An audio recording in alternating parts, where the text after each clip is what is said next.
What's Gucci Flow State Jedis? Today I did a vlog. Okay, I went into the city of Delhi and basically did some shopping, you know, things like this. Came back, I had my first boxing training online, which was really cool, and definitely a lot of cool things to reflect on that. So I hope you enjoyed this video, man. Doing something a little bit different. Hope you enjoy the vlog. Let's get it.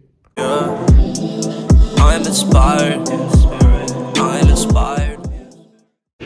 Yo, what's Gucci, guys? So I'm here in Delhi, and essentially I'm headed out with my mom today, and then I'll be back, and I'm getting on my first boxing class online, so that should be really cool. But yeah, man, tapping into that Ganesh energy. You know what it is. Let's get it today. Upward Spiral Gang.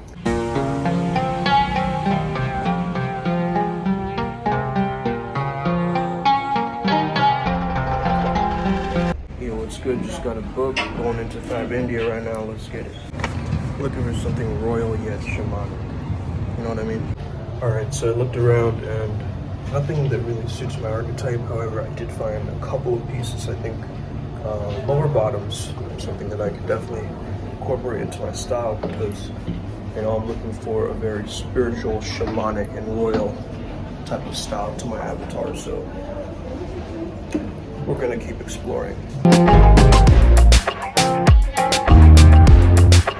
You know, one of the biggest sources of self-betrayal is ignoring our intuition. So if you are having some form of intuition, right, you're having some kind of inkling or nudge in the right direction or some kind of a hunch, right, if you ignore that, you're actually going against some form of this energetic system. You're going against it. You're resisting against it. So my advice to you would be is to just simply not ignore what that wisdom is telling you, because that is an ancient wisdom that is stored within your body. You know what I mean? It's a very ancient wisdom, and you've got to unapologetically be you. That's what I'm seeing over there, back there. You see, unapologetically you.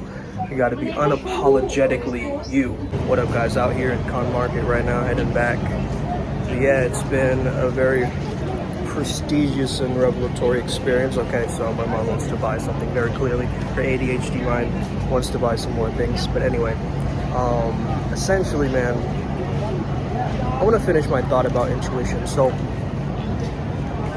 you know, sometimes when that self-sabotage kicks in, it's basically our intuition running a certain kind of program, you know, running a certain kind of program that we might have that is telling us that it's not running in a very specific way that we want it to be, you know what I mean? So these police, like two police women just like came up to me and basically came up to me and asked me to, you know, why do I have my mask off or whatever. Oh, it is what it is. Literally the other officer was like recording me as she was telling, okay, you want to be seen doing your job, you know?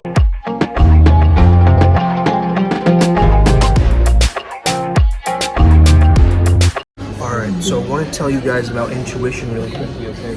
So the subconscious mind comes through in metaphors, images, symbols. It doesn't speak to you very consciously, right? It's very abstract. So you want to notice what patterns are there. This is right here in Blue Door Cafe right now, I'm drinking some Americano, okay? So basically, you also want to be listening to your body, because your body has signs, right, that it tells you immediately, like if your stomach isn't feeling well or if your certain organs are affected by it, right? The Chinese have actually a system, this meridian science that they believe in. Thank you. Just got our avocado toast. Check. Thank you. So you got the avocado toast going. Okay, anyway, the Chinese have a meridian system, right? That they believe that each organ is associated with each element, like metal is associated with the lungs and so forth, right? So you want to really be able to understand that there might be certain things that are trapped in the body, okay? Certain emotions. The book, hold on one second. So the book that I got today actually is called The Body Keeps the Score, okay? This is all about how trauma is stored in the body, and so it's a very practical guide and also very scientific guide. Like, there's a lot of research to back it up, to to show how the body responds to different traumas and how it responds to like the amygdala and all these different things, right? So I'm going to be looking through that book and hopefully find some guidance systems to help you guys out for that. So yeah, talk to you guys soon. Okay, so interestingly enough, Carl Jung has this understanding of intuition, which is very different than how other people kind of explain it. He says that more intuitive people are called sensors. So in a sense, they're not tapping into their sense perception, but what they're doing is they're tapping into their unconscious processes. So they're more likely to tap into their subconscious mind than people who are just tapping into their five senses, right? So this is very interesting because you could either be an introverted intuitive or an extroverted intuitive. Now, if you're introverted intuitive, you have what we call perspectives, okay? You see different perspectives of different things, you see things from different angles. And for an extroverted intuitive, you are the explorer. So you're exploring different things, you're going on adventures, you're trying to learn new things and look for novel situations, right, basically.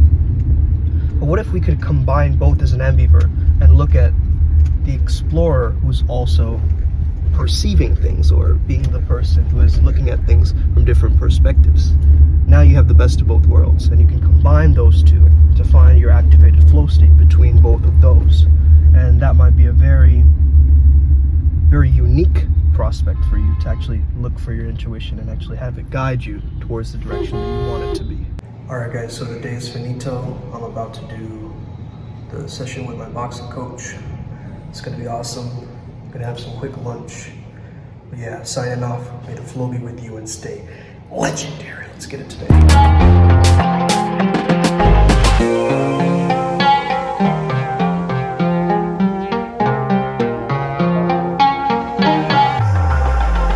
Let's get it. Just finished my boxing session. All right. It was good, man. It was really good.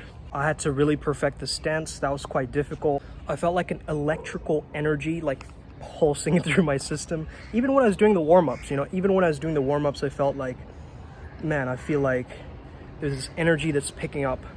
When I did the first punching, right? When I did the jab and the cross, okay, which was labeled as 1-2. So I went 1-2, 2-1, 1-2, 2, 2-2, 1-1. Like, and I would just go into that. The professor or the instructor actually told me that he actually hasn't seen someone perfect it in that short of a time. So that was kind of cool to get that compliment, right? Kind of validated my ego, which is cool. But yeah, man, this was obviously, it was an online session, so, I didn't get that one-on-one, but I'm definitely thinking about, eventually getting a one-on-one trainer or a session once I go back to Kolkata. But yeah, man, it was really cool experience.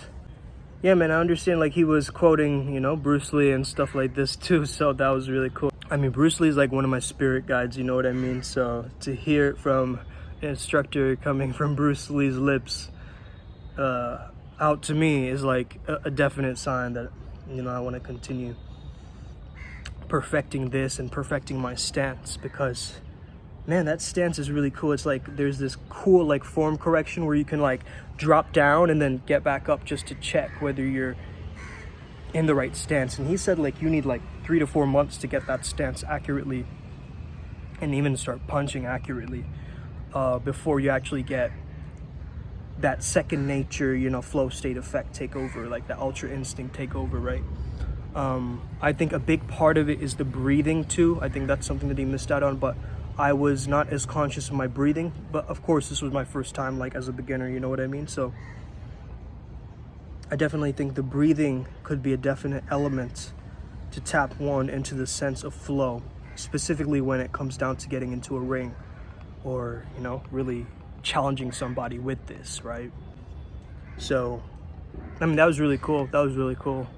To reflect on that. I mean, he asked me like, what am I getting into this for, fitness or competition, or like, my answer was character, you know what I mean? Like, but hey, if I want to compete in the future, who knows? Like maybe in the future I might compete now, but I think the main thing is the mindset and the character. That's what I'm most attuned to, is the archetype of the fighter, of the boxer, of the one who doesn't give up, who gives it his best, in training, inside and outside of the ring, How is he carrying himself? I think that's a really important aspect of it too. So yeah, guys, it was really cool. Thank you for tuning into this vlog.